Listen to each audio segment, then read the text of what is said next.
We're on page 89, Shulchan Aruch Siman, Kuf Nun Tet, 159. Be'eze kli no kli ma'yadayim. Which kind of cup can you use to wash your hands for bread? V'ketzad yavo ha'mayim liyadav, and how do you have to make the water come to your hand? Meaning, all the details of pouring the water on your hand. So until now we spoke about the bracha, we spoke about how much water you have to use. Now we're talking about the utensil. Uvo chaf seifim, and there are 20 halachot in this chapter. Aleph, the first one. En notim liyadayim ela b'kli. You only wash your hands from a utensil, from a vessel. V'chol ha'kelim ksherim, and all of the utensils are kasher, afilu klei glalim. Even utensils made out of animal dung. Pirush kelim asuim mirefet bakar ve'afar. It's dirt mixed with manure from an animal, and even that you can use to wash your hands. Uklei avanim, you could use stone, earthenware. Uklei adama, you can use stoneware and you can use earthenware. These are what's allowed to be used. V'tzarich sheyeh machzik revi'it. It has to hold a revi'it of water. I believe a revi'it, we said last time, is 3.5 ounces to 4 ounces, somewhere in that. That's how much water it has to hold. So if it's smaller than that, even if you're going to pour a lot of water over your hands, it has to be at least the size of that. Ve'im nikev bekones mashke, דהיינו שאם ישימו אותו על משקים ייכנסו בתוכו דרך הנקב, והוא גדול מנקב שהמשקים שבתוך כלי יוצאים בו, אז בטל מתורת כלי ונותנים ממנו לידיים, ואפילו אם הוא מחזיק רביעית מן הנקב למטה.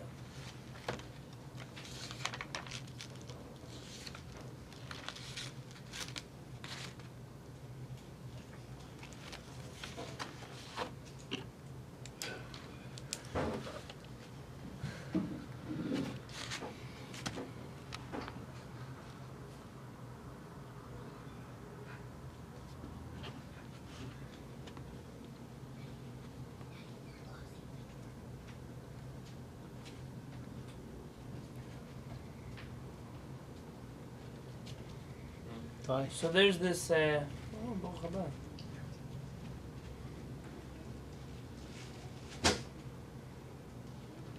is all halachot talking about the hole, the size of a hole that's allowed to be inside of a cup.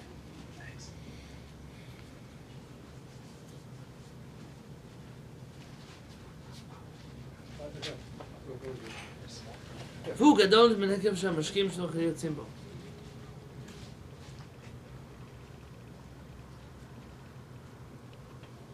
If this cup has a hole in it, it's so big that when you're going to put this cup inside of a barrel of water, the cup is going to get filled up from the hole and not from the top. It's a little crack. Then we start to measure how much water can it hold up until that little hole. But if it's a big hole, and that big hole is enough that if water is filling from it, this is already a problem.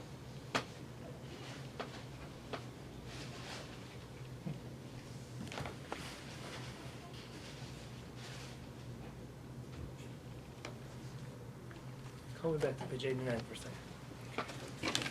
Another 2 lines. If you wash your hands for bread, you must wash it from a vessel, from a utensil. You don't. We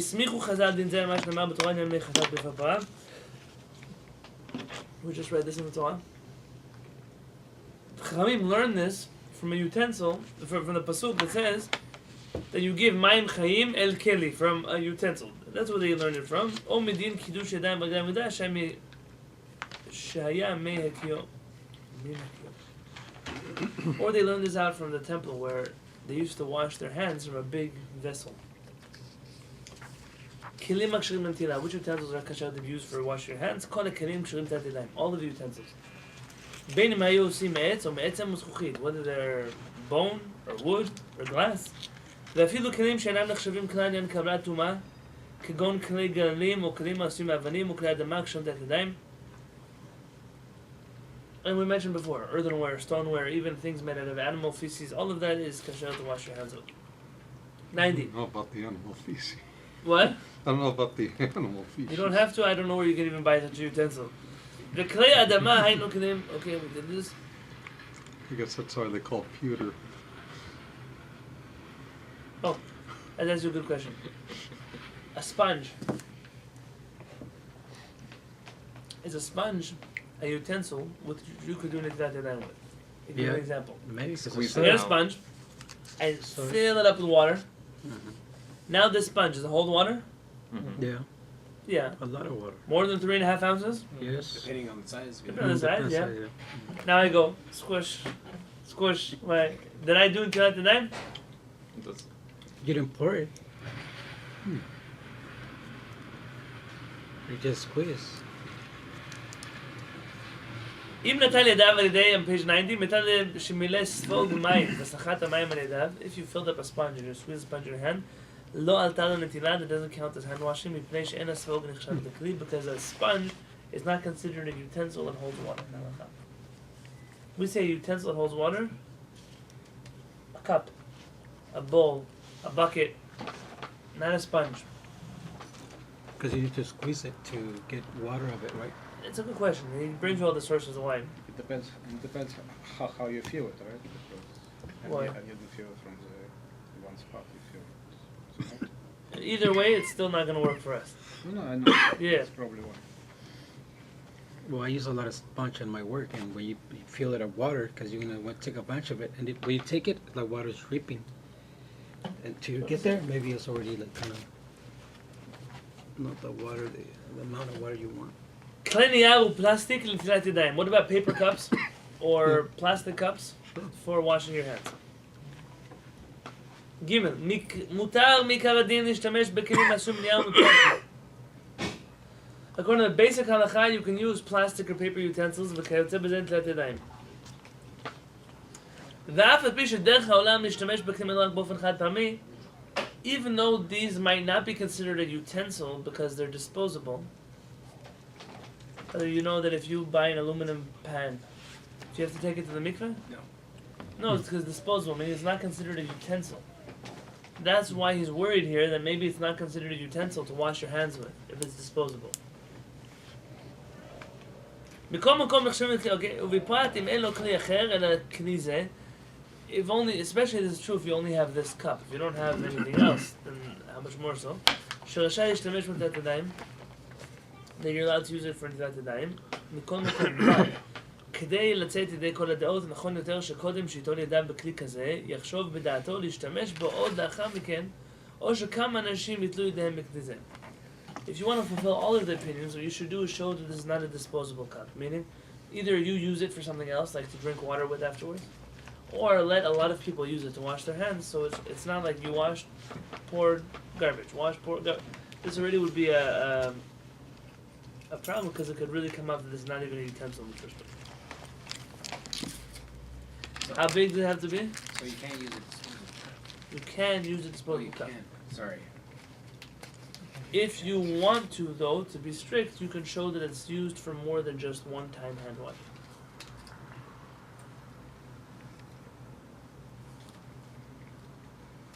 Disposable things in halakha have a very bad status, not a good status.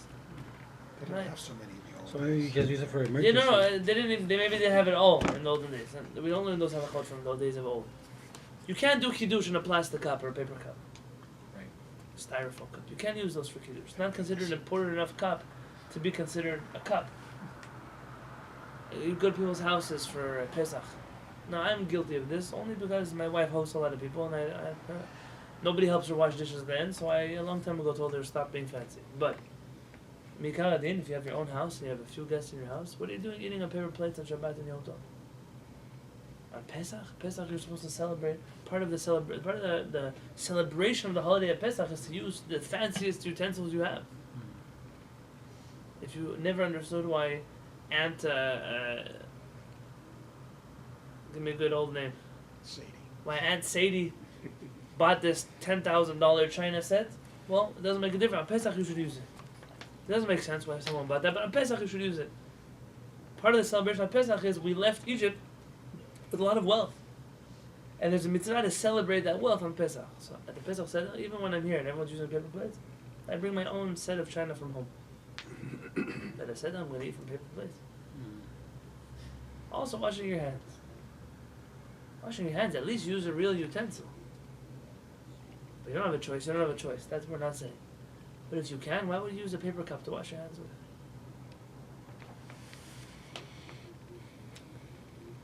How much water does it have to hold? We said a revit. Which is relative to the cup, or it's an No, absolute it's measure? like a 3.5 ounces, 3.6 ounces, something like that. Now we said we're jumping to page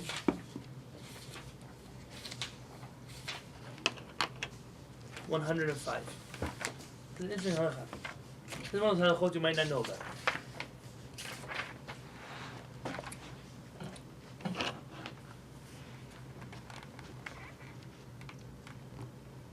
כלי שמחזיק רביעית כשסומכים אותו. A utensil that holds a רביעית that you have to hold up. I'll explain. ואם לא יסמכוהו ישפכו המים ולא יישארו ברביעית, אינו כלי. If you have a utensil that cannot hold itself up, give me an example. And those like cone cups. Yeah, very good. So let's not use the paper cone cup, but let's imagine a cup that's shaped like a cone. That comes to a point in the bottom. Or something that's round in the bottom. Like a snow cone cup. The only way, right, that's what it is. The only way it can hold itself up is if you're holding it. If when you let go of it, a revit and water doesn't stay inside, this cup is not kasher from today. Because it itself cannot be considered a kli, a vessel, if it doesn't hold water. Hilkach megufa shel chavit shehi chada, if you have a barrel or something like that that is sharp in the bottom. Ve'ina mekabet revit shelo musumechet en tlim mimena, you can't wash your hands from it if it doesn't hold a revit. Ve'im hirchiva melamata, but what if you flatten out the base in the bottom? Maybe because it can sit like a cup. עד שמקבלת רביעית, כשהיא יושבת, שלא מוסמכת, נותנים ממנה. You could alter this utensil to become a utensil that supports itself. That's okay. But until it supports itself, you're not able to wash your hands from that kind of utensil. I don't know how many utensils you have in your house that can't really hold up on their own, but if you did have such a thing, that's one of the things you wouldn't be able to use for anything like that.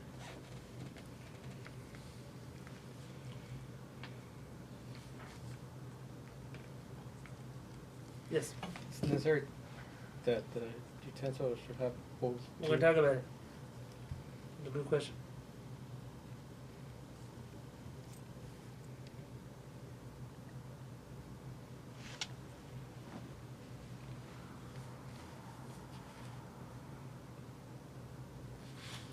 But he brings a relevant example for this. What's a relevant example? If you're washing your hands with the lid of a pot, for whatever reason, you might not know what I'm talking about, but there are pots that the lid is not flat, the lid is round, and you flip it over, and it holds enough water there, but if you put it down on the counter, the water spills out. So you need the pot in order to hold that lid straight. If when the water spills out, there's enough water still left in the lid for a revit, you can wash your hands with that, but if not, you can't. Another example? Make a mess,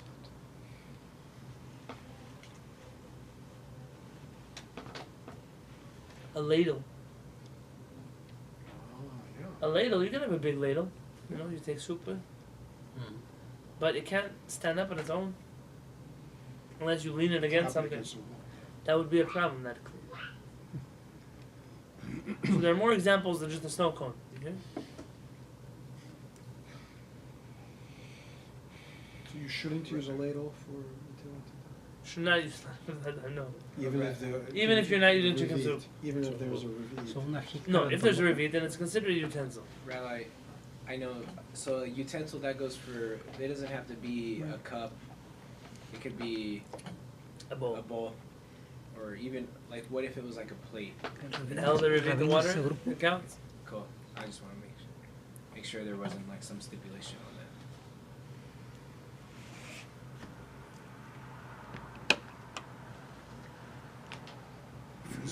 ¿Quién hizo ese grupo? ¿Quién dice que eso es el grupo? Frisbee. But it's not like Está llegando ahorita. Still talking about leather Fall off, they don't pouches fall and down. canteens, you know, those kind of things you carry around. Yeah, a frisbee, like, I know this is silly. A frisbee wouldn't work though because it's not a utensil, right? A frisbee Why? It could hold water. Okay. Okay, page 114. You're traveling. Oh yeah. So there's this like thing that there's like this special cup that some magicians use for a magic trick where it holds more water than it seems. So like what they'll do is they'll pour it out, and as they're pouring it out, there's like another chamber on the outside of the cup that like it spills into the main thing, so that they pour out like seemingly all the water, but then it refills the basin. So what if the thing can hold like more, like enough for washing, but when you pour it out, it doesn't pour out a levit? That's a good question. Do both of those chambers hold a levit? Collectively, let's say. That's a little bit of a problem. That's two different cups. Or let's say it holds like 2 levits, but it can only pour out like a half levit at a time. That's if it stores the levit. Well, you might get into a problem there are problems with spouts and things like that. That we're going to talk about. Right. But in terms of them holding a levit, that's okay. That's a good question. I would never thought of that example. Let's say you're traveling along the road and you don't have a cup, so you get smart. You say, "Hey, Aaron, put your hands like this from the river. Take water, pour it in my hand. And I'll pour it in your hands." You're using you're cupping your hands to make a cup. That doesn't count because you only have to wash from a vessel.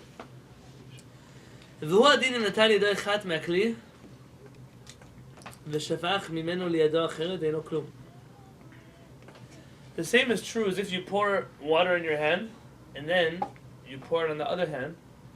The second hand wasn't washed from a kli, and therefore that's not a kasher hand washing. So it was already dirty. ורבנו תם מתיר בזה. But רבנו תם permits this. כיוון שתחילת נתינה לידו אחת היה מהכלי, because the water initially came onto the first hand through a utensil. והוא שהייתה ידו הראשונה טהורה, כגון שפך עליה רבית בבת אחת. But in this situation, you have to make sure that your Mario, you want to move over one? Okay. Okay. Oh. Thank you, sorry. But you want to make sure that your hand is pure. What does it mean pure? That it already had a revit of water on it. Because less than a revit, remember that water becomes tameh. Like we mentioned by bread washing. You have to make sure you use at least, if you have to dry your hands if you lose less than a revit. If you use more than a revit, then your hand is already washed. You don't have to dry it anymore. You don't have to dry it. ונהגו להקל כדברי רבנו תם, אבל הסברה הראשונה היא עיקר, ולכן יש להחמיר לכתחילה. This is a nice Ramah. The Ramah says, and the custom is to be lenient like Rabbeinu Tam. But the correct logic is in the first opinion. And where possible, one should follow Maran and not Rabbeinu Tam. That's what the Ramah says. Kevin, good morning. How's everyone doing? Understand this last case? So you're able We're to. still in process with it. Well, Angel, what happened in the last case? What did I talk about? that if you wash one hand and then you use that water on your hand to wash your other hand. Very good. Is that coffee? No, it's tea. Oh, see? You're that the It doesn't count anymore. that one I can't remember the rabbi's name. Rabbeinu Tam. Rabbeinu Tam. He said that was permitted because the water that you used initially came out of the vessel, but the Ramah agreed, but said that we should go with Maran, so not to do that. When possible. Okay. You guys heard Angel? So if there's Angel, that. whatever tea you're drinking, you should give it out. Yes. So he said when possible. So even Maran is okay with that if it's not. No. No. Okay. It's a classic case where Maran would not allow something, but the Ramah would if you had no other choice. What if, in this, I have a feeling this is going to eventually come up, but is a case of having no vessel but having bread to eat? Or Yeah, we're going to talk about it. Okay. This next case is probably from the more relevant things we've discussed so far. This is a term you should know called koach gavra. Literally, the strength of a man. Gever is a man, gavra in Aramaic, a man. It doesn't really refer to a man as much as human power. Something that is human powered versus something that is powered on its own. You also would use this term about, let's say, an old man who is not procreating anymore. You say about him that he doesn't have koach gavra, but that's a play on words. It's not what it really means when we say that. Koach gavra is a necessary force when you wash your hands. Water has to come through a human being's effort. Let me explain. צריך שיבואו המים מכוח נותן. The water has to come from a giving force. לפיכך צינור שדולה מים מן היאור. Therefore, a pipe that attracts, that not suctions, because not an electric pipe here, but it has a word for it. Leaning down a hill, so it's using gravity. Drains, siphons. Siphons water away from a river. Is that the correct term? Yeah, you know the Nile, it had irrigation channels. Yeah. So there's a pipe that's bringing water from the river. ושופך בו. ונמשכים ממנו המים להשקות השדה, and the water comes from there to the pipes into the field, to water the field. אינו יכול ליתן ידיו לתוכו. You cannot put your hand inside of that water כדי שיקלחו המים עליהם, so that the water will pour over your hands. מפני שאינם באים מכוח אדם, because they don't come through human power. What if you put that water to clean again? Yeah. Okay, it's not a mikveh. Meaning, the water doesn't lose; it doesn't become nullified. Here, we're not talking about the water; we're talking about the utensil. The utensil. שכבר פסק כוח השופך, because it doesn't. This manpower that went into putting the pipe there, it's not here anymore. It's not that there's someone up there getting the water. It wasn't like an intention. Intention is not the point here. Is the point is a person pouring this water on your hand?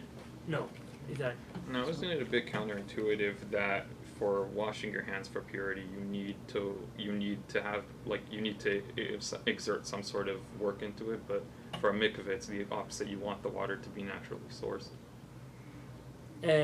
Correct. It's not a mikveh. The But laws of mikveh are not logical laws. You're trying to achieve purification in No, both you don't know what you're cases. trying to achieve with washing your hands. The laws of mikveh are all learned out from random rabbinic explanations of biblical verses. The mikveh water being still, the mikveh water not coming through impurity, the mikveh water being rainwater, the amount of mikveh water. None of those things are logical conclusions as to how to become pure. Those are all gzarat hakatuv. These are all biblical laws that are stated in a certain way to mean something. It's like your red heifer of last week. What makes you pure about a red heifer? It's not a logical process.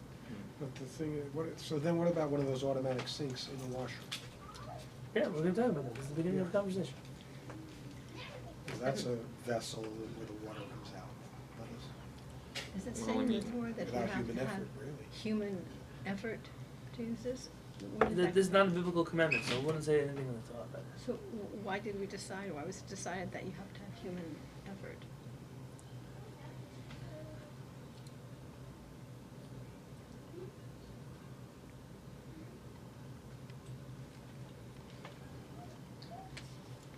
My assumption is because the first halakha in the chapter is that all washing of your hands has to be done with a vessel.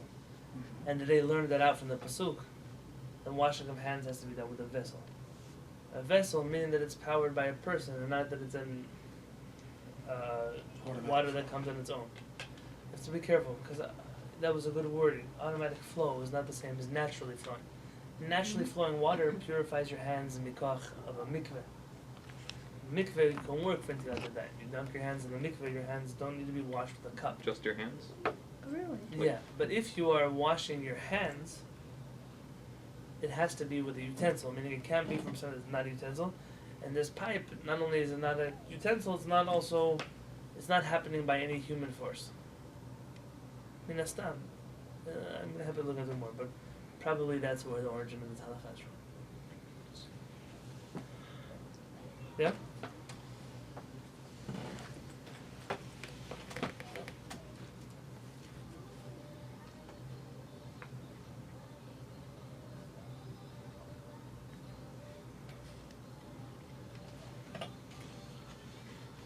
ואם משים ידיו קרוב למקום השפיכה, אף על פי שלא משים את התחת לשפיכה, מה שאתה נטילה, זה כל זמן שהם קרובים למקום השפיכה, עדיין מתוכו הם באים.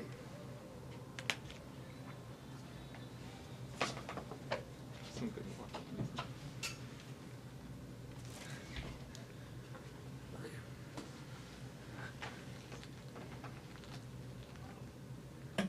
Let me explain to you what's happening here.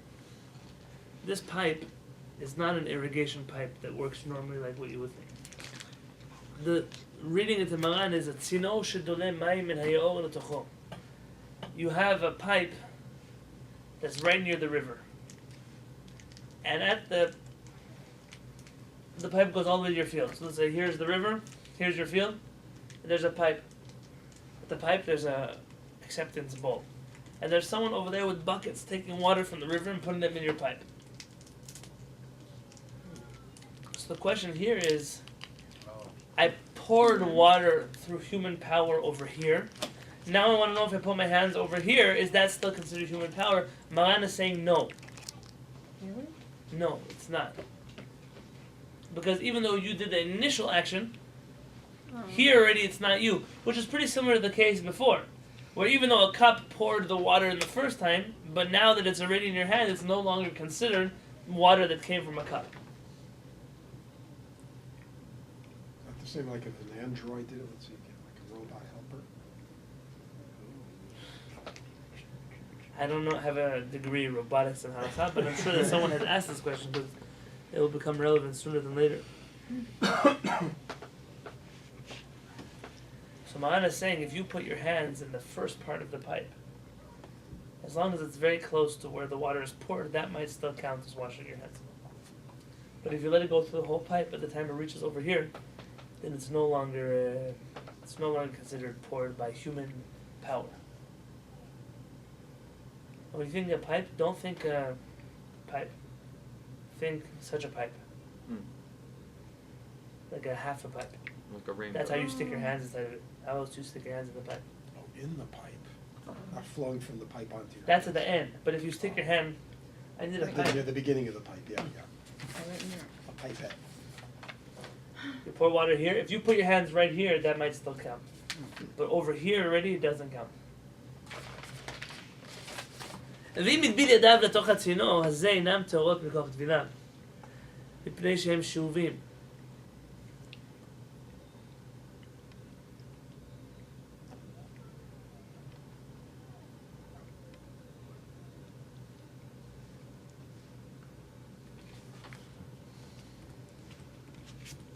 Okay, page 120.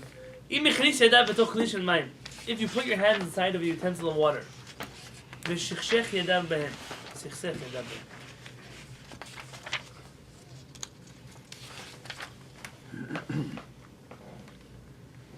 You put your hands in a bucket of water and you go wash your hands in there. אם הכלי מחובר לקרקע, if this utensil is attached to the ground, לא עלתה לו נטילה. It doesn't count. If it's attached to the ground, it doesn't count as hand washing. ואם אינו מחובר לקרקע, יש אומרים שעלתה לו נטילה. Because why doesn't it count as hand washing? Is it a mikveh? No, it's not kosher to be a mikveh. Is it water that's being poured from a human source? No. Is it water in its natural source? No. And therefore, this is a problem. It's not a utensil if it's attached to the ground. But if it's a utensil that's not attached to the ground, it's a big bucket it sits on the ground, but you can pick it up if you want to. Yeah? Some say that counts. יש אומרים שלא עלתה לו, and some say that it does not count. Maran has two opinions, some and some. Which one is his halakha? Second. ובשעת הדחק יכול לסמוך על דברי המתירים. He said, but in a pressing situation, you can rely on the first opinion that allows it. ואם אחר כך נזדמן ליטול כדרך יתירה, נוטל לברכה. But if you're halfway through your sandwich and then you find another way to wash your hands, you should stop and wash your hands again without a blessing. So people put water in an ice bucket. You can't go wash your hands in there. That doesn't count. It's not big enough to be a mikveh. It's not natural enough to be an ocean. And it's attached to the ground. It's not, even whether it's attached or not, Maran doesn't really care. Maran's opinion that is, if it's a utensil, you shouldn't be sticking your hands inside it. If it's just a bucket filled with water, just any water. I mean, it doesn't really comply with all the other requirements that you just spoke about. So why would anybody say that it would be okay? Because you might think that you outsmarted, you didn't pour from a vessel onto your hands, you put your hands in a vessel. Who cares which direction it goes? Well, it matters. I mean, it's That's very what he's different. telling you, it matters. It's like when you try to type something in on the internet, on your computer, and it says case sensitive. You might think it's not, no, but it is. It is case sensitive. This is case sensitive. Rabbi, Yes. I kind of spaced out for a second, I think. So, we're talking about putting your hands in a bucket, not pouring water on Correct. your hands. Okay. Oh no, make sure I was on the right track. Did you really got some sleep last night? Yeah, I did. No, you should. Just woke up really early today. It's not that tea. different from the pipe situation, I when know. somebody poured it. But and the some pipe guy is put- teaching a different halakha. The pipe is teaching that it starts with human power. How far does that human power last? Okay. This bucket is telling you that it's not just about a utensil and water, it's about the water being poured from a utensil. Okay. Okay.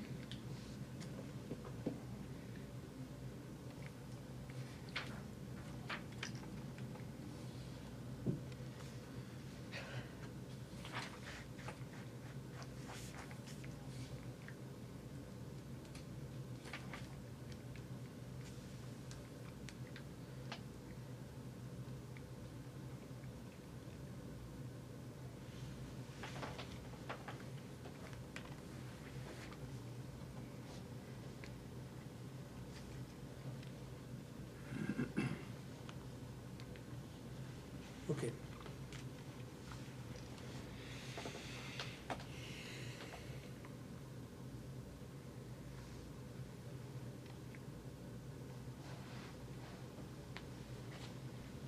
Let's say you have a big barrel full of water, but you can't pick it up to pour it on your hands. It's huge. It's a big barrel. I mean, you'll need two hands to lift it. So how do you wash your hands? You can't stick your hands inside either, right? Which learn how to Chavit sheyesh b'mayim, if you have a barrel of water, manicha al birkav v'noten mimenu yadayim. You pick it up and put it on your lap. And then you push it to one side with one hand, push it to one side with the other hand. Because you can't pick it up and pour. It has to be sitting somewhere. Now, does it have to be on your lap?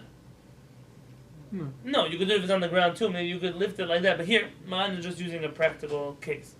ואם הייתה מוטה בארץ והמים מקחים ממנה, but if the barrel is there and the water is just pouring out of the barrel because the barrel fell over, or there's a hole in the barrel and water is gushing out, that doesn't work because you're not pouring water from this utensil. ואם הייתה ברזה, and if there's a barza, Hebrew word, berez. What is a berez? In New York, it's called a faucet. Oh. A faucet. Everybody knows. A faucet. What is a faucet? It's like a shoe. Spigot, where the water drips down from. And Very it's good. controlled by, well, it used to be controlled by another spigot that turns it on up, and now it's. How do you say it in Spanish? No, fosa? Yeah? No? Oh, no, like what? Like faucet? Yeah. No, fosa? That's like parking. No, fosa. Parking. The parking. It's in French. I know the Spanish word for parking. Parquedero? Parking. Pirush davar shesotem hanekev. Anything that plugs up the hole in the barrel. Sfina belaz, or spina. He says in Old Spanish or Arabic, I don't know which language he's referring to here. Sfina or spina. Ve'sira ve'kibel hamayim al yadav. So say there's like a rubber plug in the bottom of the barrel, and you pull it to get liquids, and you put it back in. Yeah. Chashiv shapir koach gavra. That counts as human power. Okay, good. Noise. וצריך להחזירה ולהסירה בכל שבירה ושבירה, but you have to keep plugging and unplugging it every time you wash your hands.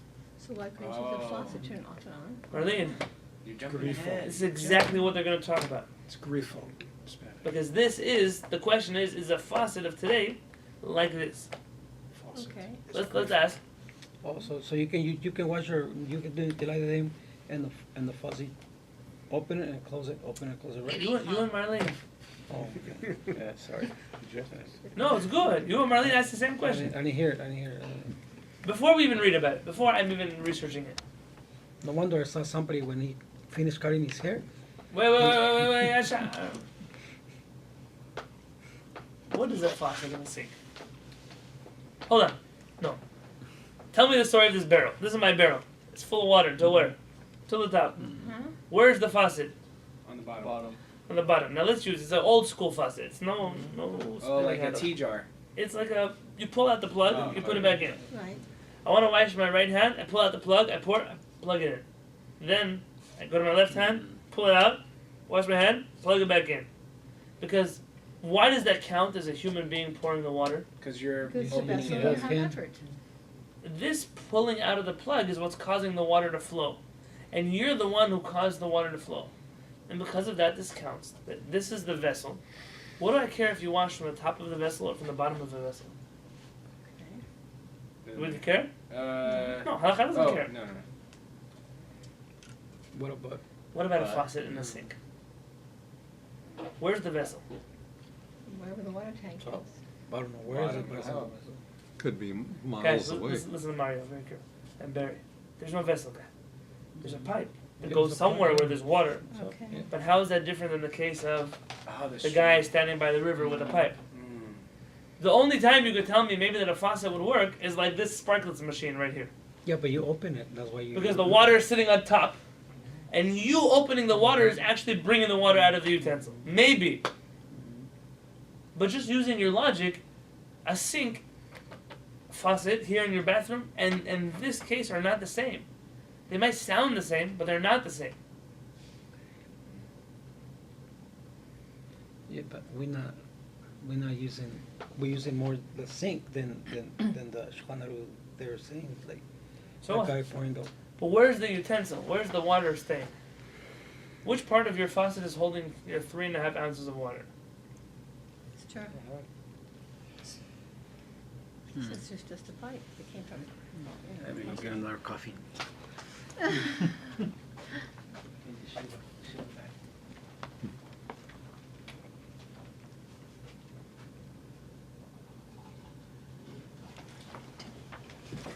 Under the two lines. Yeah. Say the page number again for the camera. Page 131, under the two lines.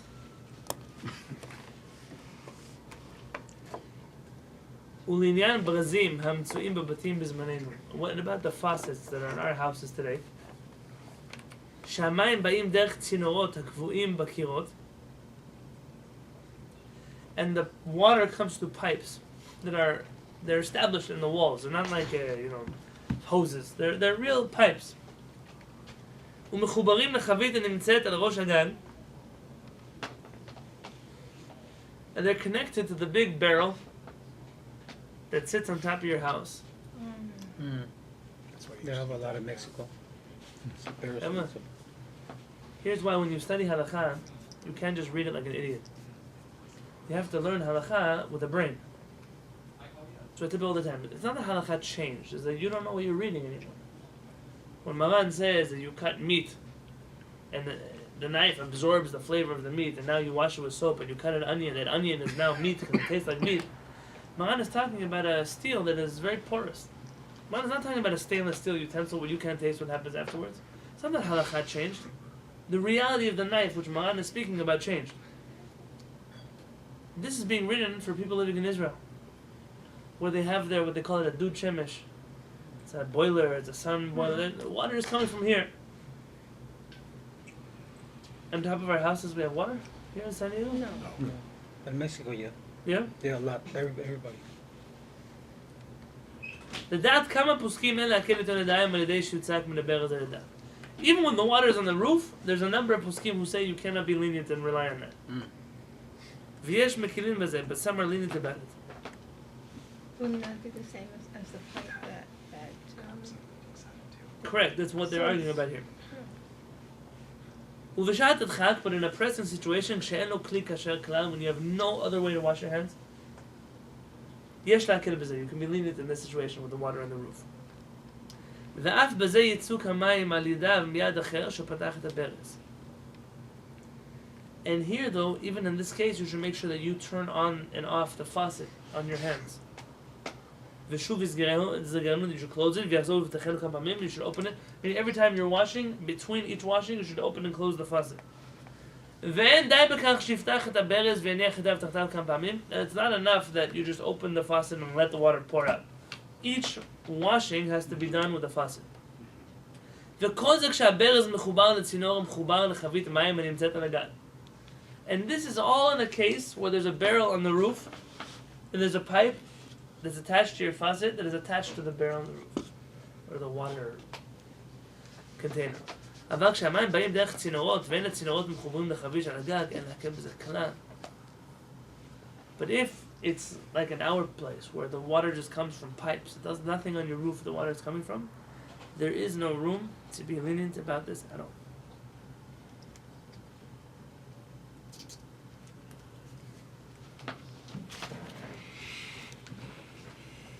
What about that? Remember for the matzo factory, you had that sink in the backyard, you pour the water in, or it comes from a hose? That still is the same thing, Same thing. unless we had some kind of It was higher up. contraption that was higher up there.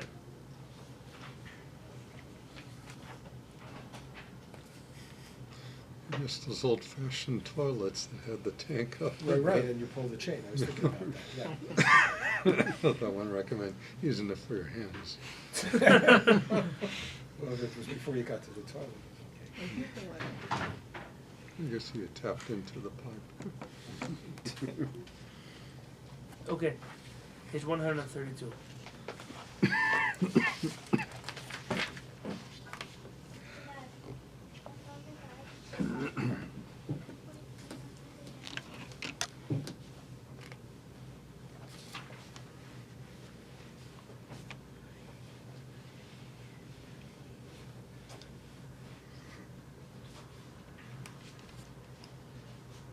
So what do you do when you go to, let's say, to an airport bathroom? Or even the bathrooms here.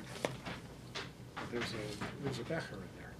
But if there isn't, of course, you went downstairs, you went to some other place. Yeah, what would you do?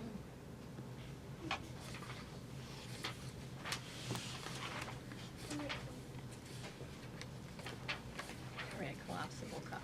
Right, we'll carry it around with They seem like blow-up ones. you. Blow cups? Yeah. People think you're pretty strange in think- an airport bathroom, you blew up a cup.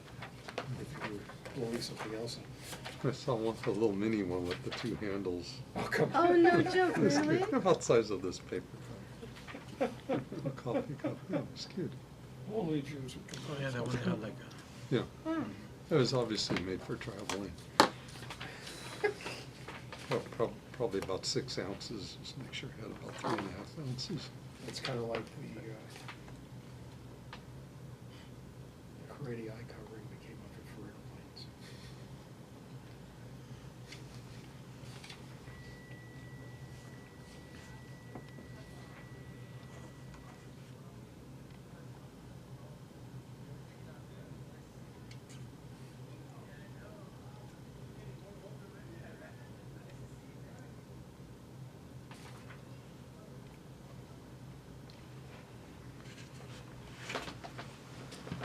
I'm not mistaken.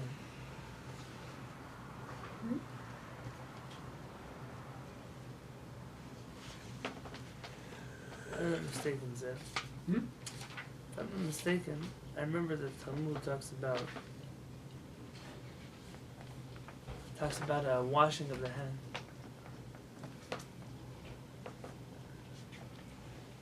It talks about the washing of the hands. That's not kosher for hand washing. But it cleans your hands. Remember we talked about this in the earlier Shulchan Aruch? So water from a sink in the bathroom counts for something. Maybe not a proper Nefat Yadayim, but for something. But let's get there when we get there. So would you be able to say, I'll show you Let's outside? show. Well, yes. But in the bathroom you don't have to do Nefat Yadayim. You could, but you don't have to. But this is by for break. Oh, okay. You were asking about those sinks in the airport. That's what I was. Oh, wait, all this, what you're talking about, just washing for bread? Yeah. We both came in a little bit There are different halachot for washing late. in the morning. That we did that already 2 years ago. And we said then people, Yeah, people were that's- asking I about got here, and I said confused, here yeah. it's going to be different. Well, when you use the restroom, you still need to use a cup, no? Or is that You different? could. You don't have to. You could. because you don't say bracha, right? You do. No. You No. say it to You say. No, not that one, no. So wait, so if you use the restroom, you can go and just use your faucet, you don't need to have a cup? Is that right? Marlon, one day I'm going to write a book about the Kabbalistic takeover of 2018. This is the problem. We don't know anymore what's halakha, what's kabbalah, what's chassidut. What's Kabbalah? You always have to use a cup, or only when you're washing for Remember, bread? cup always helps with spiritual impurity. Faucets always help with cleanliness. Mm-hmm. So if we're trying to ward off some kind of bathroom evil spirit, then the cup. How do you know? I don't know. That's exactly why. The Mekubalim are going to talk to you about cups. All things klipot. But if you're just Okay. washing to make your hands clean, so you can make a bracha. In the morning, you wake up in the morning. Uh-huh. You don't have a cup to wash your hands. Stop, even better. You wake up, it's 4 o'clock in the morning. You're not about to wake up yet for tefillah, for that. So now it's 4 o'clock in the morning. The rush. And you don't need the bathroom, but you need next to your bed, you have a bottle of water. And you want to drink. How do you drink water from the bottle? Don't tell me open the lid and drink it. I understand. No, to go on. I understand how you drink. What do you have to do? Go on. Lie. Get up Mm-hmm. and go wash your hands. By the time you finish, you might as well pray shachrit already. Why do you have to wash your hands? I don't know why. It's a good question. Remember why? What's the reason you wash your hands in the morning? Take that Just impurity. wash away like impurity or Impurities. also like evil. Those are two reasons. Very good. One opinion says halakha because you're touching dirty parts of your body that are uncovered, and therefore you have to wash your hands. The second opinion is because you wake up in the morning and you get a new spirit and you want to thank Hashem. The third opinion is according to Kabbalah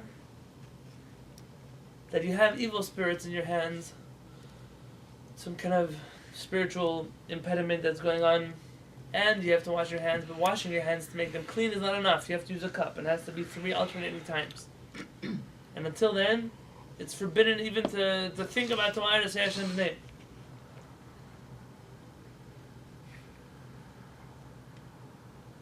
According to halakha though, should we read this from Shulchan Aruch Siman? What do you think making this? Shulchan Aruch says, "Ein tzarich revi'it in that damn tefillah." In the morning, in order to pray, you don't need a revi'it of water to wash your hands with. Even less than a revi'it is enough. טוב, it's good להקפיד בנטילת ידיים שחרית בכל הדברים המעכבים בנטילת ידיים מסעודה. Yeah. Pray? Yeah. Your dad? No. Okay. Let me know. Today's one crazy day. It's been that kind of a day lately. It's good if you can to do all of the things you normally would do for washing your hands for bread in the morning. It's good if you can. Having a cup, pouring water, having enough water. Says the Rambam, "Mihu eino ma'akev lo kli v'lo koach gavra u'shad v'potzim b'tat yisuda." But none of those things, not a cup, not the amount of water, not the someone pouring the water, none of that stuff holds you back from prayer. Interesting. It's only Oh, yeah. a P Kabbalah that's necessary. Correct, which is not something to take lightly. I mean, at the end of the day, half the things you do during tefillah are according to Kabbalah, so you want to take those boxes. But according to Kabbalah, in the morning, it's crucial. You can't even pray. You can't say Hashem's name until you wash your hands with a cup 3 times, alternating. But according to halakha, you have to make sure your hands aren't clean. If you don't wipe your hands on your pants, is that the ideal? Not the ideal. Marat says better to go the other way, but it doesn't hold you back. You can go to pray in the Bet Knesset without washing your hands, without put on tefillin, put on talit, everything you want.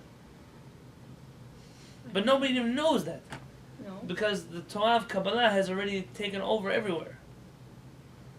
Nobody would even know today what Judaism would look like if there was no Kabbalah. But it makes sense to wash your hands in the morning. I know. Seems to make Yeah, sense. wash your hands. Doesn't make sense to do with a cup. I know. So in the middle of the night, you want to drink your water, you just get up, make a bracha, and drink your water. You think in order to drink water at night, I'm going to make you get out of bed? You get up in the middle of the night and you use the light for the restroom, and then you have to wash your hands and go back to bed.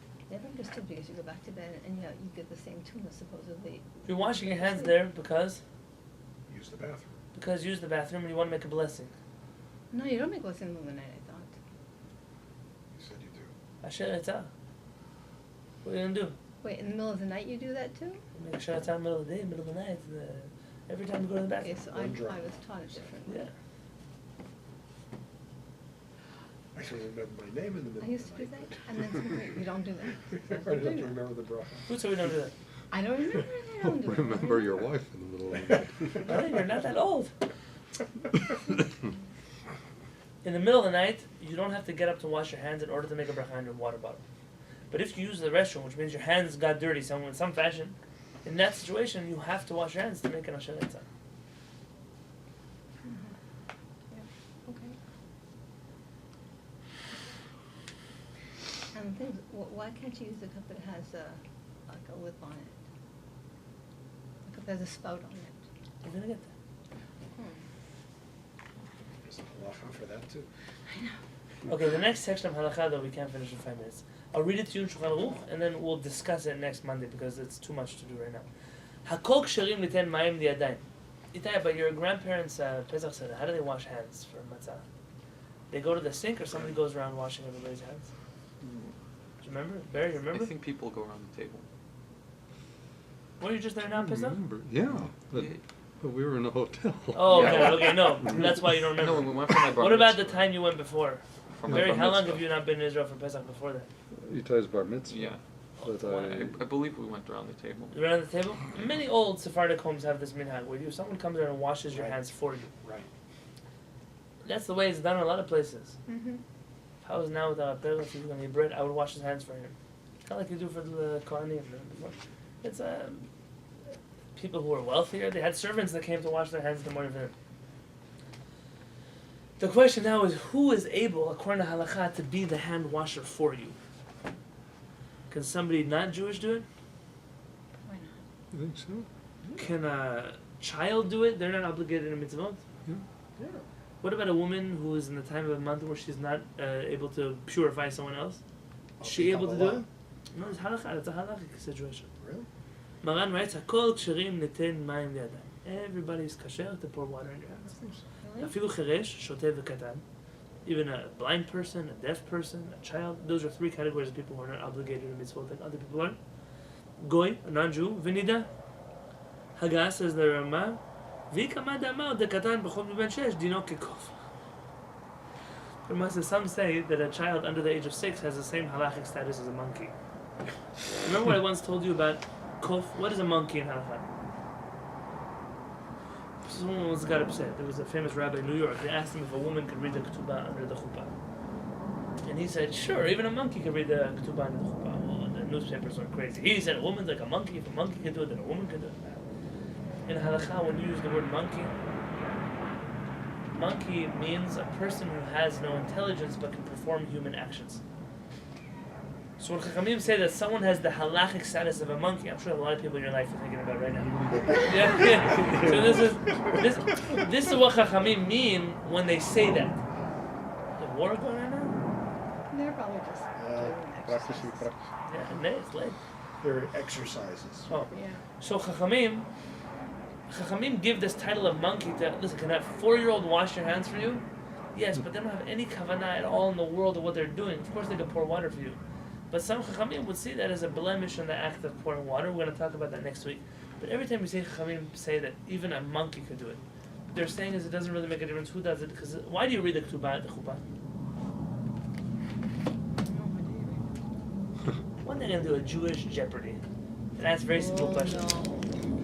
Very simple question. Why does the rabbi say the blessing under the chuppah if it's not the rabbi's blessing, but it's the chatan's blessing to be said? It's a good question. I think, Do you need a I rabbi? think he said If you this- have a pastor who helps a couple get married under the chuppah, is the wedding invalid? No. Technically, if the chatan said the blessing and he gave the ring and the 2 witnesses were kosher and the ketubah was done halachically, whoever is standing up there with a microphone doesn't affect the status of the chuppah. Where do we get the rabbi under the chuppah from? Tradition. It's not Jewish tradition to have a chatan there. Christians? Yes, yeah. 2 things happen almost simultaneously. One, Jews start to become not so proficient in reading Hebrew. Kind of like the reason why you have a Baal Kohen in the synagogue, where he reads the Torah. What do you mean, I'm going to bless the Torah and you're going to read it for me? I'm gonna make a blessing on my cake, and then you're gonna eat it for me. Like it's a very strange thing. But because people no longer were able to know how to read the Torah by heart, then that's why you had to have someone there read it for them. The same thing by the chuppah. So maybe a Torah scholar, though, should make his own blessings.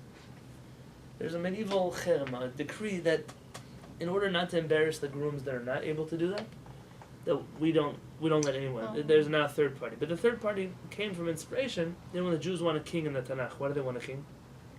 Everybody else had one. All the cool kids are doing it. All the nations in the world are doing it.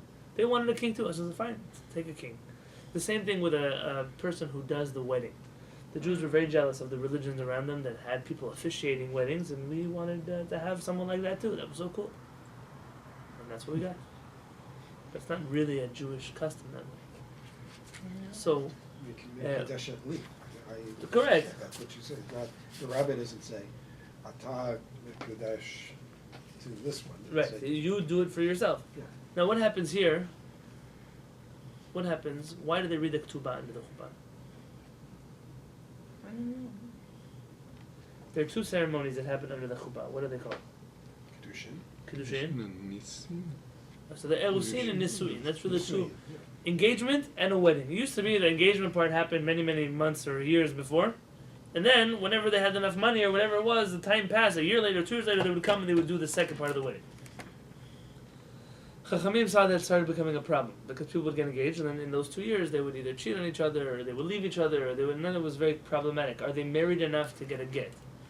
Are they married enough that the children are mamzerim? Chachamim decided, let's just do it all under the same chuppah. But in order to make a differentiation between the first part of the ceremony and the second part of the ceremony, we start to do all kinds of things just to. So some communities have the custom to read the ketubah then. Other communities have a custom. The old Ashkenazim have a custom to break the glass in the middle of the ceremony. In the middle? Yeah, that way people sing and dance and all that in the middle, and then they continue to the next part of the ceremony. And then there are some communities, like the Spanish Moroccan community, where since they do it in the synagogue, they open up the Kodesh and they start singing songs. The synagogue choir comes up and they sing music, and they have musical instruments that come out. Nothing to do with the wedding and everything to do with separating the two parts of the ceremony. So when this rabbi was asked, can a lady read the ketubah? His answer was, anybody can read the ketubah. The whole point of reading the ketubah has nothing to do with the halachic. There's no halachic thing that's happening here. If you wanted to get everyone to see a magic show, you could do that also then. It's just meant to make a break between 1 and 2. People who know halakha well, they start to realize so it's not such a big deal. And then when you get the honor of reading the ketubah, you're like, oh, see how much I think of, it's an amazing thing that reading the ketubah is considered one of the greatest honors under the chuppah today. Really? It's an unbelievable thing because nobody even understands the origin of this minhag. It's kind of like the haftarah becoming the greatest part of the Torah reading service when it was the worst part of the Torah reading service. It was the only thing we did when the Romans occupied us. Then when the Romans left, our rabbi said we could keep doing it. And so in order to appease the person who reads the haftarah, we let him get an aliyah. We make up an extra aliyah called the maftir. And then some communities, old communities, some Ashkenazi synagogues I was in, like the real ones that still have a minhag, they also give the person who read the haftarah to lead musaf, to appease him that he did such a measly honor of reading the haftarah. Today people will fight over the haftarah. It's like, I want haftarah. What? Who wants the 6 aliyah? I want the haftarah. No, everybody take the 6 aliyah. 6 aliyah from the Torah. What do you want? It's not an extra aliyah. But people don't even understand anymore what they're doing. We don't They're understand a lot of like stuff. parrots. So we'll continue next week. Mhm.